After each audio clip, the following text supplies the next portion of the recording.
नमस्कार, मैं हूं ललित व्यास। तो आइए आज बात करते हैं हम मकर राशि वालों के लिए जो ये अभी शनि का कुंभ राशि में परिवर्तन है। कहने का मतलब है कि अब 60 सदी का ये तीसरा चरण इन लोगों पर स्टार्ट हो गया है। तो हम ये जानने की हम कोशिश करते हैं कि ये तीसरा चरण मकर राशि वालों के लिए या मकर लग्न वालों के लिए कैसे जाएगा। अब जैसे कि मकर वालों के लिए इस वक्त जो शनि का गोचर है वो उनके सेकंड हाउस में कर रहा है शनिदेव। अब हमने ये जानना है, सबसे पहले तो हमें ये जानना पड़ेगा कि सेकंड हाउस जो होता है, मतलब जो दूसरा भाव है, किन किन वस्तुओं को रिप्रेजेंट करता है। अब अगर हम यहाँ से देखें तो एक तो ये शनि अपनी यहाँ मूल त्रिकोण राशि में है और इन लोगों का ये लग्नेश भी खुद शनि ही है। अब कोई आदमी अपना नुकसान खुद तो करेगा नहीं, अपने घर में हर आदमी पावरफुल होता है। चाहे मैं हूँ, मान लीजिए मैं अगर अपने घर में बैठा हूँ तो मैं और जगह के मुकाबले वहां पर ज्यादा सेफ महसूस करूंगा अपने आप को। अब और अगर हम देखें शनि का यहाँ अगर हम इम्पैक्ट चेक करने की कोशिश करें तो ये दूसरा भाव है, ये हमारे संचित धन को रिप्रेजेंट करता है और हमारी वाणी को रिप्रेजेंट करता है, स्पीच को रिप्रेजेंट करता है कि आदमी की बोलबानी कैसी होगी, और दांतों को रिप्रेजेंट करता है, दांत भी यहीं से देखा जाते हैं और शनि खुद दांतों का कारक है। और अगर बात करें तो यहाँ से कुटुंब देखा जाता है, मतलब ज्वाइंट फैमिली हो गई, सारे रिश्तेदार जो मिला जुला के ताए चाचे जो मतलब ज्वाइंट फैमिली हम लोग इकट्ठे रहते हैं, उस चीज को ये रिप्रेजेंट करता है। और इंसान के बैंक बैलेंस को रिप्रेजेंट करता है कि उसके पास जुड़ा हुआ धन कितना होगा, इस चीज को रिप्रेजेंट करता है। और अगर बात करें तो ये हमारी दाई आंख, मतलब राइट साइड की जो आंख है, उसको रिप्रेजेंट करता है। तो अब यहाँ पर शनि मतलब ये सब चीजें देने को तो ये समय ठीक दिख रहा है, क्योंकि देखिए अब कोई भी ये धन धन का स्थान है और धनेश धन का स्वामी यानी कि धनेश खुद यहाँ पर इस वक्त गोचर कर रहा है, ये बात भी ठीक है। और अगर हम बात करें तो ये अपनी मूल त्रिकोण राशि में भी है। कहने का मतलब है इस समय में इस जातक या जातिका का धन तो उसे जुड़ेगा, मतलब इन लोगों का बैंक बैलेंस बढ़ेगा, इसमें कोई शक नहीं है। आमदनी के कई स्रोत बनेंगे इनसे, और आमदनी जितनी आमदनी होगी वो पैसा इनका वेस्ट नहीं जाएगा, अब जुड़ेगा। और अगर बात करें तो छोटी छोटी यात्राओं पर भी थोड़ा बहुत खर्च होगा। और इसकी थर्ड दृष्टि जो पड़ रही है इस वक्त 1 2 3 ये फोर्थ हाउस पर है, तो यहाँ पर इनको थोड़ा ध्यान देना पड़ेगा, क्योंकि फोर्थ हाउस हमारे घर के सुख का भी होता है। तो ऊपर से ये शनि की नीच राशि है, तो यहाँ पर थोड़ी सी दिक्कत हो सकती है घर अपनी अपनी फैमिली से मान मुटाव होने की, क्योंकि यहाँ पर कुटुंब स्थान में बैठकर आदमी का ध्यान क्या होगा कि कुटुंब की तरफ ज्यादा हो जाएगा, लेकिन अपनी फैमिली की तरफ उसका ध्यान भी थोड़ा सा कम हो जाएगा, जिसकी वजह से कोई वाद विवाद की स्थिति आपस में जीवन साथी के साथ हो सकती है। और अगर हम काम की बात करें, यहाँ से फोर्थ हाउस पर इसका जो इम्पैक्ट है ये हमें ये दर्शा रहा है कि इस आदमी को अगर फोर्थ हाउस से रिलेटेड कोई काम ये कर रहा होगा तो उस क्षेत्र में इसको बहुत सफलता मिलेगी। फोर्थ हाउस से हम देखते हैं व्हीकल का काम हो गया, प्रॉपर्टी हो गई, और ये जो अगर कोई पॉलिटिकल लाइन में है तो उसके लिए भी ये स्थान बढ़िया है ये समय, क्योंकि ये फोर्थ हाउस जनता को रिप्रेजेंट भी करता है। उस इस पॉइंट से भी इसकी जो प्लेसमेंट है ये अच्छी है। और अगर हम बात करें फोर्थ हाउस से रिलेटेड, कृषि भी यहीं से देखी जाती है। और अगर मान लीजिए कोई टेक्निकल लाइन में है, क्योंकि शनिदेव की जो कुंभ राशि है ये टेक्निकल राशि है, मतलब नई नई खोजें, नई नई मशीनरी, नई नई नई इजाद। अगर कोई जातक या जातिका इस क्षेत्र में है, इस क्षेत्र में पढ़ाई भी कर रहे हैं, अगर कोई स्टूडेंट है तो उसका भी उनको लाभ होगा। अगर कोई जमीन फरोख्त का, खरीद फरोख्त का काम कर रहा है प्रॉपर्टी का, तो उस काम में भी उसको राइज मिलेगा। अगर कोई आयुर्वेद का काम कर रहा है, क्योंकि आयुर्वेद भी शनिदेव के अंडर ही आता है, तो उसमें भी उनको लाभ मिलेगा। कहने का मतलब जो जो भी शनि के कार्य क्षेत्र की चीजें हैं उस सबसे ये लाभ की स्थिति है, पैसा जुड़ेगा इस आदमी का, इसमें कोई शक नहीं है। लेकिन ये शरीर का मार्ग भी है, और इस शरीर का मार्ग मतलब बहुत पावरफुल है यहाँ पर, तो सेहत का थोड़ा आपको ध्यान रखना पड़ेगा, खास तौर पे अपने माउथ का, क्योंकि ये जो सेकंड हाउस है हमारे माउथ का भी होता है, और शनि दांतों को रिप्रेजेंट करता है, तो दांतों का ध्यान रखना है इसमें, आपने दांतों में कोई विकार उत्पन्न ना हो जाए, क्योंकि जब भी शनि का नेगेटिव इम्पैक्ट आता है तो वो दांतों को खराब कर देता है। किसी के दांत खराब है देखकर आपको पता लग जाएगा कि शनि की मतलब स्थिति इसकी कुंडली में कैसी है। और अगर हम बात करें तो शनि का, और अगर यहाँ बैड इम्पैक्ट चेक करना हो तो उसकी सबसे बड़ी निशानी कैसे होगी, जातक के सिर के बाल समय से पहले सफेद हो जाएंगे। अब आप वो कहेंगे वो क्यों, इस पॉइंट ऑफ व्यू से मैं बता रहा हूँ।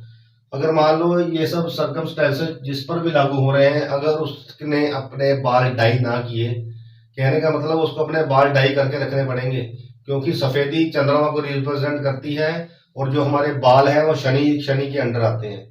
इसका मतलब होगा कि अगर अचानक बाल किसी के उम्र से पहले सफेद हो गए तो इसका इम्पैक्ट खराब पड़ेगा फिर आपको, क्योंकि ये जो इसकी थर्ड दृष्टि है ये मेष राशि पर पड़ रही है, और मेष राशि हमारे सिर के ऊपरले हिस्से को रिप्रेजेंट करती है, बाल भी उसी क्षेत्र में आते हैं। तो इसीलिए जब भी शनि का बैड इम्पैक्ट होता है, बुरा वक्त जब भी शनि का स्टार्ट होता है, तो आपने कई बार देखा होगा कई लोगों के जो बाल होते हैं समय से पहले ही सफेद हो जाते हैं या झड़ जाते हैं। इसका मतलब है कि शनि अपना स्थान वहां पर छोड़ रहा है। अब शनि जब भी नेगेटिव इम्पैक्ट देगा तो वो फिर बहुत स्ट्रगल कराता है आदमी को। खैर, बालों से भी आप जजमेंट कर सकते हैं, इसलिए इसमें क्या करना है आपको कि अपने बालों का खास तौर पे ध्यान रखना है। अगर किसी के बाल सफेद हैं तो उसको डाई करके रखना है, वो भी ब्लैक। और अगर हम इसका इम्पैक्ट करें तो जो इसकी 7th दृष्टि है वो हमारे 8वें घर पर पड़ रही है। ये देखिए 1 2 3 4 5 6 7। अब 8वां घर होता है डिले का, पैतृक संपत्ति का भी होता है, मतलब आयु का स्थान भी यही है, सेहत भी यहीं से पता लगती है कि क्योंकि शनि की जब भी दृष्टि पड़ती है ना 8वें भाव पर, अब तो ये उम्र को तो लंबा करता है, इसमें कोई शक नहीं है, क्योंकि 8वें भाव का कारक ये खुद ही है। तो उम्र तो इसमें आप आदमी की ये तो दर्शा रहा है कि उम्र बड़ी होगी, लेकिन अगर इस पीरियड में कोई रोग लग गया तो फिर वो भी लंबे समय तक चलेगा, क्योंकि ये लंबी लंबी बीमारियों का स्थान भी है, और शनि वैसे भी रोग का दुख का कारक है, और शनि यहाँ पर देख रहा है। मैंने पिछले भी कई लेक्चरों में अपने बताया है कि किसी भी भाव की प्राप्ति उससे 7th में होती है। अब सेकंड जो हाउस है धन के लिए, मटेरियल गेन के लिए, तो ये बहुत अच्छा है, लेकिन ये इस जातक का मार्केश भी है, और इस वक्त खुद मारक हाउस में बैठा हुआ है, और ऊपर से वो लंबी बीमारियों के स्थान को देख रहा है। तो इस पीरियड में अगर कोई प्रॉब्लम आपको शारीरिक आई तो फिर वो काफी लंबी चलेगी, और ज्यादातर वो संभावना, क्योंकि ये सेकंड हाउस है, हमारे माउथ से संबंधित चीजों पर आएगी। इसलिए अपने खाने पीने पर आपने ध्यान रखना है, ताकि कोई विकार उत्पन्न ना हो जाए। इसमें संभावना बहुत है, इसमें भी कोई विकार उत्पन्न हो सकता है, तो फिर वो आपको लंबे समय तक लेके जाएगा। और अगर हम आगे बात करें तो इसकी जो 10वीं दृष्टि पड़ेगी 8 9 10, ये 11th हाउस पर पड़ेगी। अब धनेश धन के स्थान में बैठकर अपनी दशम दृष्टि 11th हाउस पर डाल रहा है। दशम मतलब काम का अपना हमारा व्यवसाय हो गया, 11th हाउस होता है हमारा प्रॉफिट। इसका मतलब ये है, ये गोचर ये साबित कर रहा है कि इस पीरियड में इस जातक को अपनी आमदनी कई गुना इसकी आमदनी बढ़ जाएगी काम, क्योंकि दशम दृष्टि मतलब कर्म हो गया हमारा, और कर्म का देवता खुद 11th हाउस को देख रहा है दशम दृष्टि द्वारा। कहने का मतलब है अगर इस पीरियड में आप जितनी मेहनत करके पैसा कमा सकते हैं तो ये गोल्डन अपॉर्चुनिटी है आपके पास, शनि आप में इसकी पूरी मदद करेगा। और अगर वैसे इस वक्त थोड़ी सी दिक्कत शनि में है, क्योंकि इस वक्त शनि सूर्यदेव की साथ में स्थिति होने के कारण अस्त है, और 6 तारीख को खैर ये अस्त होने की जो स्थिति है इससे दूर हो जाएगा।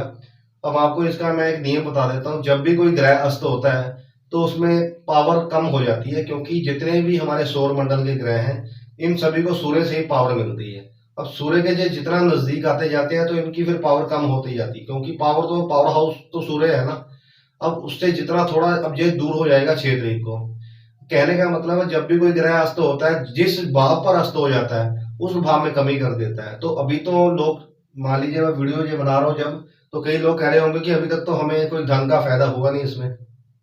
तो इसकी वजह यही है कि इस वक्त सूर्य देव भी यहीं पर है, और 6 तारीख को शनि देव की दूरी सूर्य से इतनी डिग्री करी हो जाएगी कि वो अस्त भाव से अपने दूर हो जाएंगे। जैसे ही वो अस्त उदय होंगे, अस्त से दूर होने का मतलब उदय हो जाएंगे, जैसे ही वो उदय होंगे तो फिर ये आपको धन जोड़ने में मदद करेगा।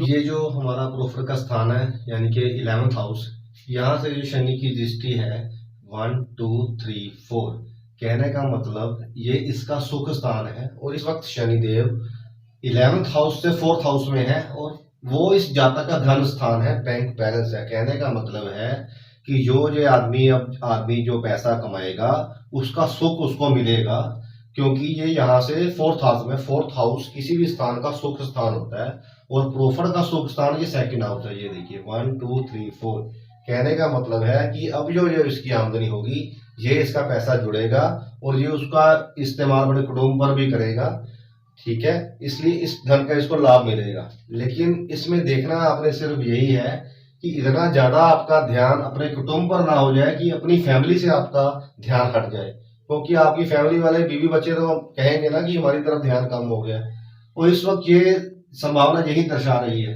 तो इस चीज का आपने ध्यान रखना है कि आपको बैलेंस बनाकर चलना है।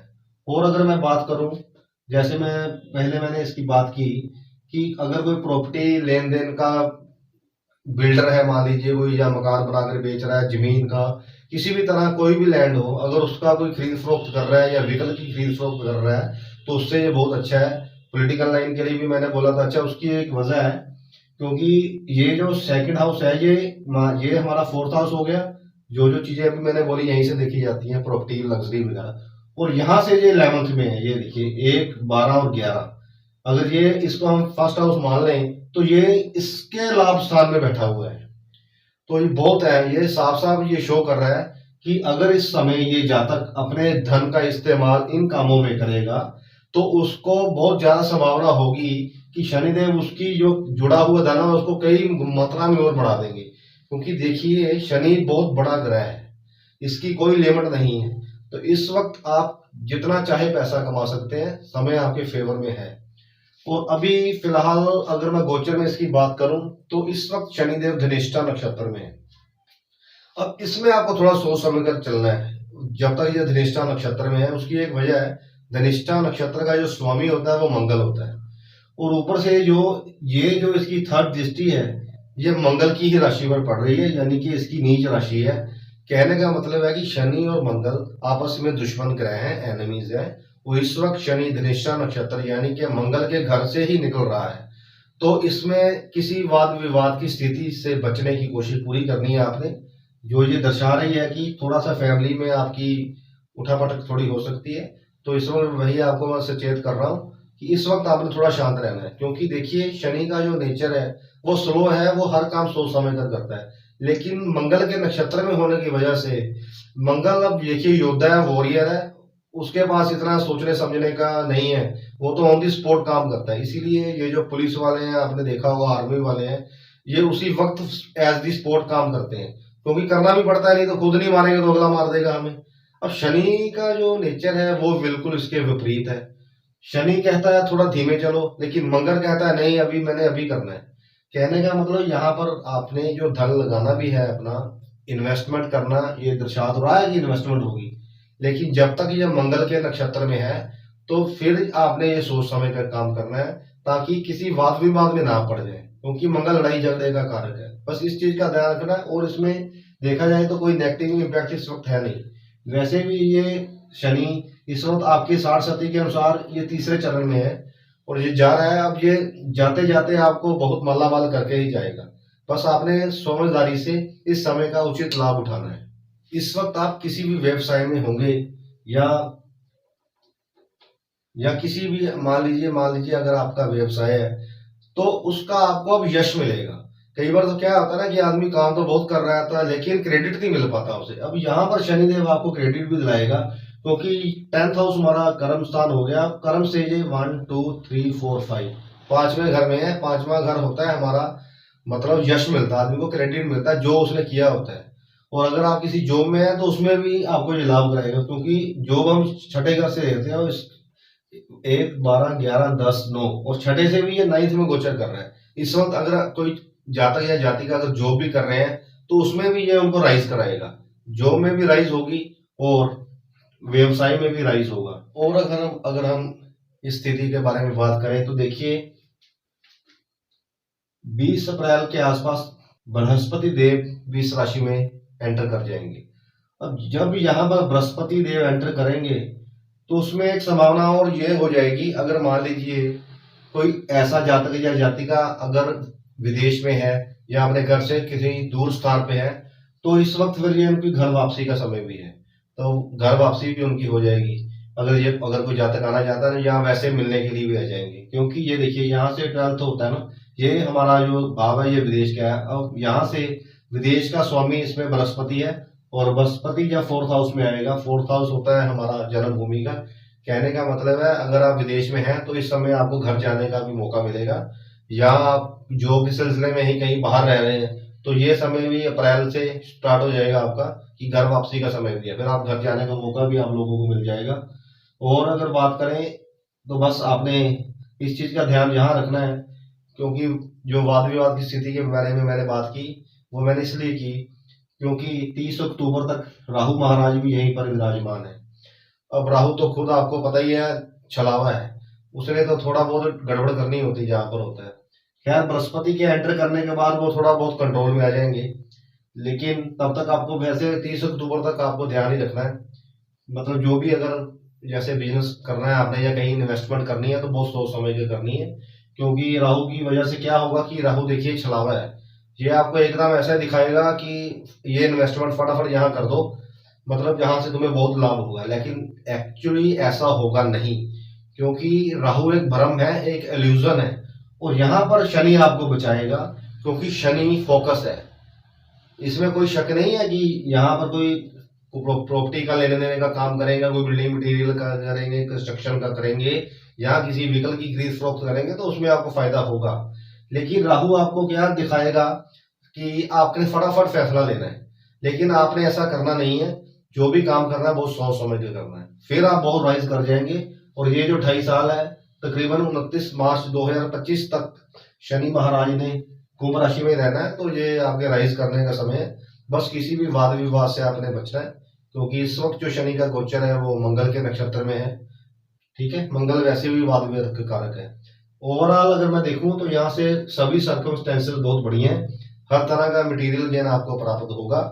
लेकिन हाँ ये जरूर है, जब भी कोई ग्रह वक्री होता है या मार्गी होता है तो उसके फल देने की मात्रा में फर्क आ जाता है, क्योंकि जब भी कोई ग्रह वक्री होता है तो मान लीजिए अगर शनिदेव यहाँ जब वक्री होंगे तो फिर वो यहाँ का फल भी देंगे, लगन का। कहने का मतलब कोई भी ग्रह जब वक्री होता है तो अपने से पिछली राशि का भी फल देता है। तो वक्री और मार्गी इन दोनों स्थितियों में राशि मतलब ग्रह के फल देने की क्षमता में फर्क आ जाता है। तो इसीलिए पूरा ये नहीं हो सकता कि 2.5 साल ही आप राइज ही करते जाएंगे, राइज ही करते, थोड़ा बहुत उतार चढ़ाव देखिए हो सकता है, लेकिन ओवरऑल अगर हम बात करें तो ये आपको फायदा ही करा कर जाएगा। शनि महाराज इस बार आपको फायदा कराने ही आए हैं, पर आपको थोड़े जो भी फैसले लेने हैं सोच समझ कर लेने हैं। कुल मिलाकर ये अच्छा समय है, इसको अच्छी तरह से यूटिलाइज करेंगे तो आप बहुत ज्यादा इसमें इस समय आपका बैंक बैलेंस काफी बढ़ जाएगा, क्योंकि शनि बहुत बड़ा ग्रह है, खूब धन दौलत देके जाएगा आपको। बस आपको अपनी दिमाग से सोच समझ कर हर कार्य करना है। ओवरऑल मैं बात करूं तो ये मकर राशि वालों के लिए अच्छा समय है, इसको अच्छे से आप यूटिलाइज कर सकते हैं। आशा है आपको ये वीडियो पसंद आई होगी। अगर आपको ये वीडियो पसंद आई हो तो लाइक करें, शेयर करें और मेरा चैनल सब्सक्राइब करें। नमस्कार।